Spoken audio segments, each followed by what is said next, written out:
¿Cómo estás, Luli? Estamos terminando el mes de noviembre y ya vamos a tener un récord de estabilidad cambiaria que verdaderamente es muy interesante porque efectivamente el control de cambios, el mal llamado cepo, porque a fin de cuentas se pueden comprar dólares, está logrando esta estabilidad a 62,87. Recordemos que se impuso este régimen más estricto a partir del 28 de octubre, estamos hablando de los $200 por mes por persona y quedan 2 días hábiles del mes de noviembre, con lo cual vamos a poder seguramente cerrar el mes con este valor y los interrogantes se abren en relación a qué es lo que pasaría en un gobierno de Fernández con respecto al esquema cambiario. Voy a estar hablando sobre la inflación esperada para 2020, que para mí es muy ficcional, y lo digo también en relación a algunas declaraciones que están dando vueltas por estos días.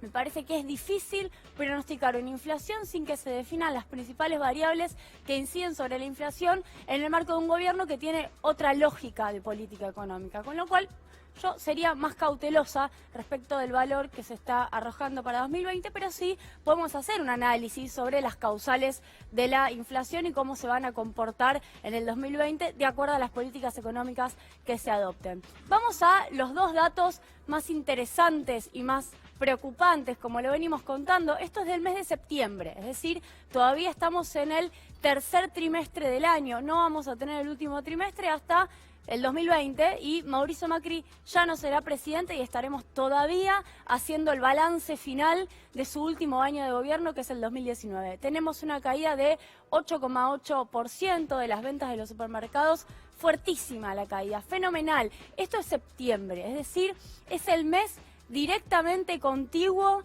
a la suba del dólar muy fuerte a 60 pesos luego del 12 de agosto. Es decir, la suba del dólar impactó en agosto y en septiembre. Y este es el resultado de la fuerte recesión. También hay que pensar lo siguiente. En este mes se implementó la devolución, mejor dicho, la eliminación de IVA. La devolución es lo que se quiere reformular. Bueno, la eliminación de IVA tampoco aparentemente ayudó a resolver la caída de las ventas de los supermercados. Una medida que posiblemente sea revisada. Me refiero a esta eliminación en el eslabón final, el eslabón de la comercialización, que finalmente no se hace para toda la cadena. Eso también genera distorsiones en el esquema de comercialización de alimentos, sobre todo en Argentina. Y vamos a los mayoristas, que también generan una caída, provocan una caída de 3,2% del consumo en el mes de septiembre, una economía en recesión. Yo decía ayer, si efectivamente esta es la siembra para la posterior cosecha que Hernán Lacunza está refiriendo, de la cual está hablando en sus últimas intervenciones televisivas, porque si esta es la siembra, sí, es muy difícil cosechar con una caída del consumo tan pronunciada.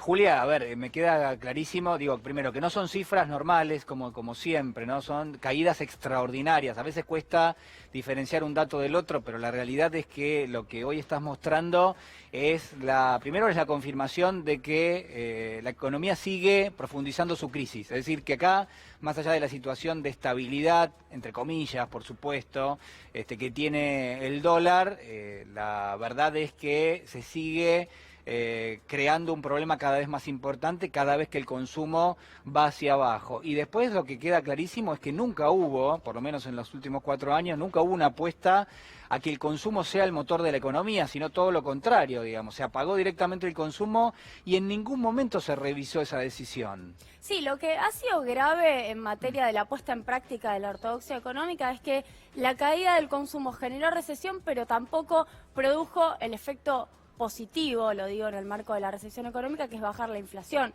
Es decir, hubo recesión con inflación con caída del consumo, cuando mínimamente uno pensaría que si funcionara la teoría económica ortodoxa en estos lares, en este país, con estas particularidades, que a esta altura del partido ya es hora de pensar la economía argentina y no la economía en términos teóricos o con modelos económicos extraídos de afuera.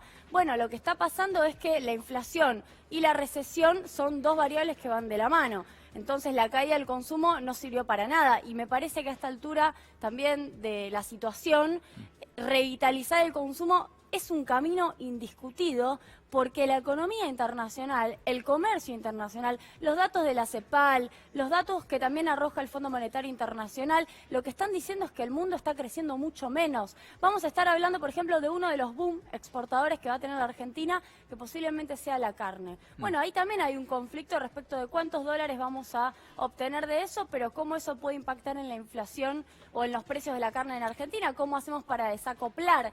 Discusiones que si se abordan con las herramientas que el Estado tiene, siempre me parecen mucho más interesantes que si dejamos que el mercado regule.